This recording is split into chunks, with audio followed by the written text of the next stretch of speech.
This song is called Alice's Restaurant. It's about Alice and the restaurant. But Alice's Restaurant is not the name of the restaurant, that's just the name of the song. And that's why I called the song Alice's Restaurant.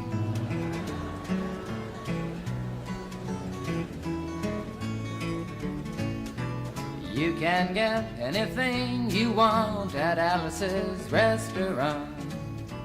You can get anything you want at Alice's Restaurant. Walk right in, it's around the back, just a half a mile from the railroad track. And you can get anything you want at Alice's Restaurant.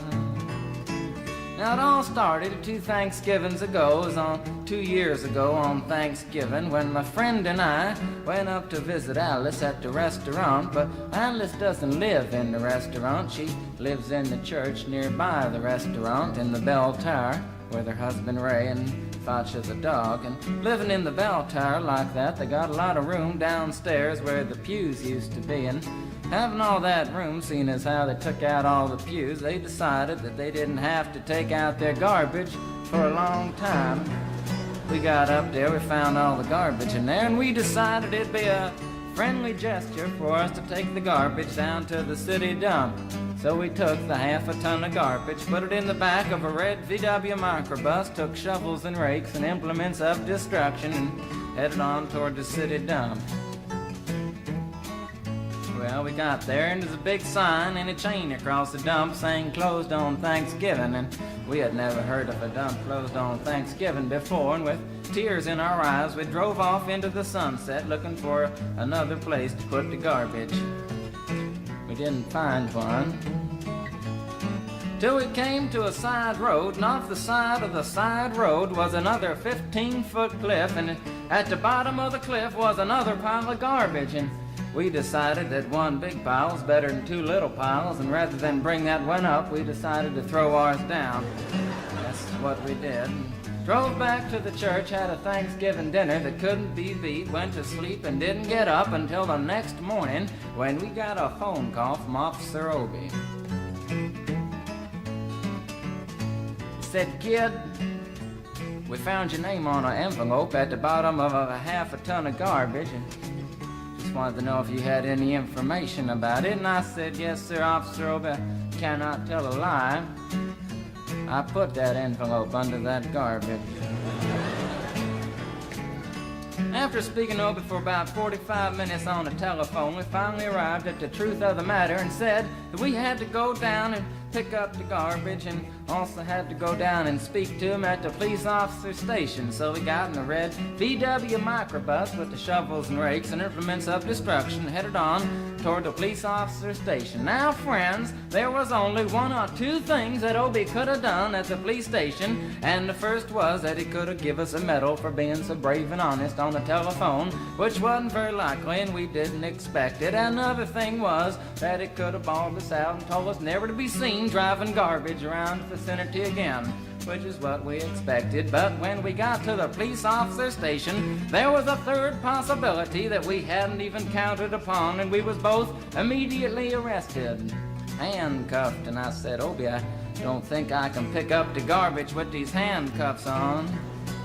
He said, "Shut up, kid. Get in the back of the patrol car," and that's what we did, and sat in the back of the patrol car and drove to the, quote, "scene of the crime," unquote.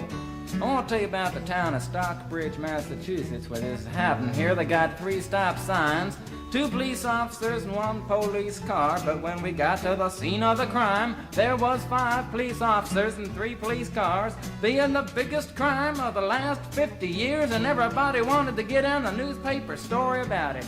And they was using up all kinds of cop equipment that they had hanging around the police officer station. They was taking plaster, tire track, footprints, dog-smelling prints, and they took 27 8x10 color glossy photographs with circles and arrows and a paragraph on the back of each one explaining what each one was to be used as evidence against us. Took pictures of the approach, the getaway, the northwest corner, the southwest corner, and that's not to mention the aerial photography. After the ordeal, we went back to the jail. Obie said he was going to put us in the cell. Said, kid, I'm going to put you in the cell. I want your wallet and your belt. And I said, Obie, I can understand you want my wallet so I don't have any money to spend in the cell, but what do you want my belt for? And it said, kid, we don't want any hangings. I said, Obie, did you think I was going to hang myself for littering? Obie said he was making sure, and friends Obie was, because he took out the toilet seat so I couldn't hit myself over the head and drown. And he took out the toilet paper so I couldn't bend the bars, roll the toilet paper out the window, slide down the roll and have an escape. Obie was making sure, and it was about 4 or 5 hours later that Alice, remember Alice? It's a song about Alice. Alice came by and with a few nasty words to Obie on the side, bailed us out of jail. We went back to the church, had another Thanksgiving dinner that couldn't be beat, and didn't get up until the next morning when we all had to go to court. We walked in, sat down. Obie came in with the 27 8x10 colored glossy pictures with the circles and arrows and a paragraph on the back each one. Sat down. Man came in, said, all rise. We all stood up, and Obie stood up with the 27 8x10 colored glossy pictures, and the judge walked in, sat down with the seeing-eyed dog, and he sat down. We sat down. Obie looked at the seeing-eyed dog. Then the 27 8x10 colored glossy pictures with the circles and arrows and a paragraph on the back of each one, and looked at the seeing-eyed dog. And then the 27 8x10 colored glossy pictures with the circles and arrows and a paragraph on the back of each one, and began to cry, because Obie came to the realization that it was a typical case of American blind justice, and there wasn't nothing he could do about it. And the judge wasn't going to look at the 27 8x10 colored glossy pictures with the circles and arrows and a paragraph on the back of each one, explaining what each one was to be used as evidence against us. And we was fined $50 and had to pick up the garbage in the snow, but that's not what I came to tell you about. Came to talk about the draft. We got a building down New York City, it's called Whitehall Street, where you walk in and you get injected, inspected, detected, infected, neglected, and selected.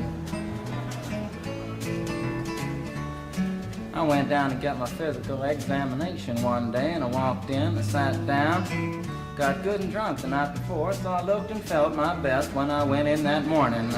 Because I wanted to look like the all-American kid from New York City. I mean, I wanted to feel like I wanted to be the all-American kid from New York, and I walked in, sat down, I was hung down, brung down, hung up, and all kinds of mean, nasty, ugly things. And I walked in, I sat down, they gave me a piece of paper, said, kid, see the psychiatrist, room 604. And I went up there, I said, shrink, I want to kill.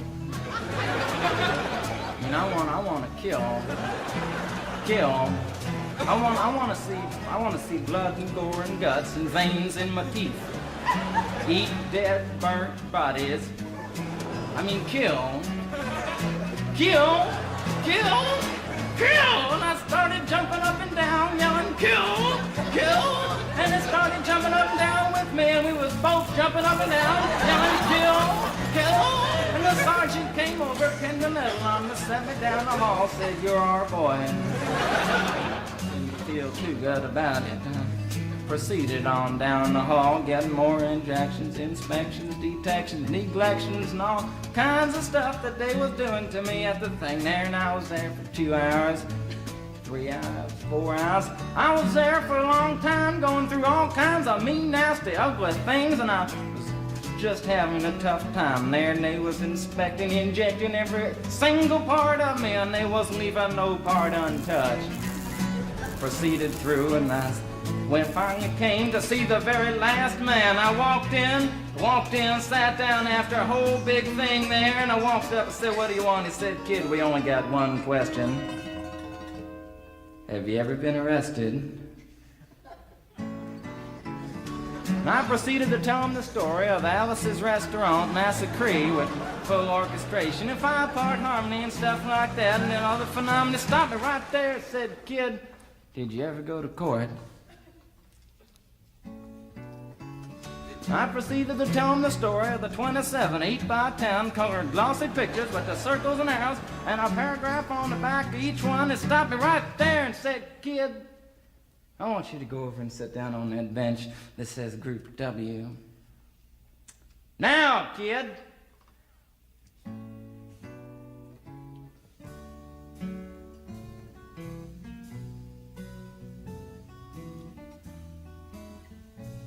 And I walked over to the bench there, and there's Group W is where they put you if you may not be moral enough to join the army after committing your special crime. And there was all kinds of mean, nasty, ugly-looking people on the bench there. Mother rapers, father stabbers, father rapers sitting right there on the bench next to me, and it was mean and nasty and ugly and horrible and crime-fighting guys are sitting there on the bench. And the meanest, ugliest, nastiest one, the meanest father raper of them all, was coming over to me, and he was mean and ugly and nasty and horrible and all kinds of things. And he sat down next to me and said, "Kid, what'd you get?" I said, "I didn't get nothing. I had to pay $50 and pick up the garbage."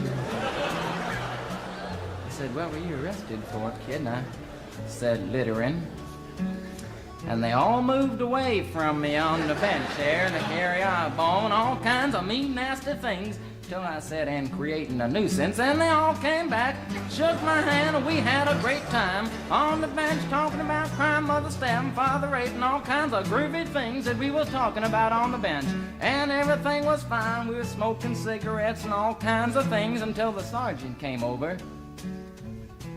had some paper in his hand, held it up and said, "Kids, this piece of paper's got 47 words, 37 sentences, 58 words. We want to know details of the crime, and else kind of thing. You got to say pertaining about the crime. Want to know the rest of the officer's name, and else kind of thing. You got to say." And it talked for 45 minutes, and nobody understood a word that he said. But we had fun filling out the forms and playing with the pencils on the bench there. And I filled out the Massacre with the 4-part harmony and wrote it down there just like it was, and everything was fine. And I put down a pencil and I turned over the piece of paper, and there on the other side, in the middle of the other side, away from everything else on the other side, in parentheses, capital letters, quotated, read the following words: "Kid, you rehabilitated yourself." I went over to the sergeant and said, "Sergeant, you've got a lot of damn gall to ask me if I've rehabilitated myself. I'm sitting here on the bench. I'm sitting here on the Group W bench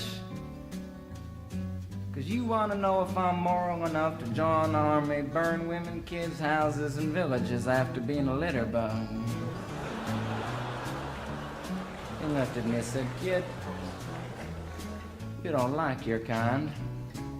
And we're going to send your fingerprints off to Washington, and friends, somewhere in Washington, enshrined in some little folder, is a study in black and white of my fingerprints. And the only reason I'm singing you the song now is because you may know somebody in a similar situation. Or you may be in a similar situation, and if you're in a situation like that, there's only one thing you can do, is walk into the shrink wherever you are. Just walk in and say, 'Shrink, you can get anything you want at Alice's restaurant,' and walk out. You know, if just one person does it, they may think he's really sick and they won't take him. And if two people do it in harmony, they think they're both faggots and they won't take either of them. And if 3 people do it, 3, can you imagine 3 people walking in, singing a bar, Alice's restaurant, and walking out? They may think it's an organization. And can you imagine 50 people a day? I said 50 people a day walking in, singing a bar, Alice's restaurant, and walking out. And friends, they may think it's a movement. And that's what it is. The Alice's Restaurant Anti-Massacre movement. And all you gotta do to join is to sing it the next time it comes around on the guitar. With feeling. So we'll wait till it comes around on the guitar here. Sing it when it does.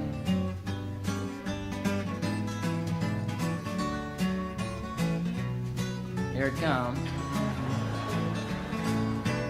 You can get anything you want at Alice's Restaurant. You can get anything you want at Alice's Restaurant. Walk right in, it's around the back, just a half a mile from the railroad track. And you can get anything you want at Alice's Restaurant. That was horrible. You want to end war and stuff, you gotta sing loud. You could put a lot. I've been singing the song now for 25 minutes. I could sing it for another 25 minutes. I'm not proud or tired. So we'll wait till it comes around again, and this time with 4-part harmony and feeling.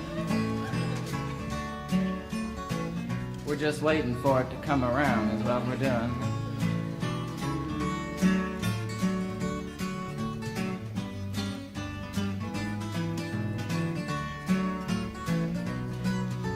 All right now. You can get anything you want at Alice's Restaurant. Excepting Alice, you can get anything you want at Alice's Restaurant. So walk right in, it's around the back, just a half a mile from the railroad track. And you can get anything you want at Alice's Restaurant. Da da da da da da da. At Alice's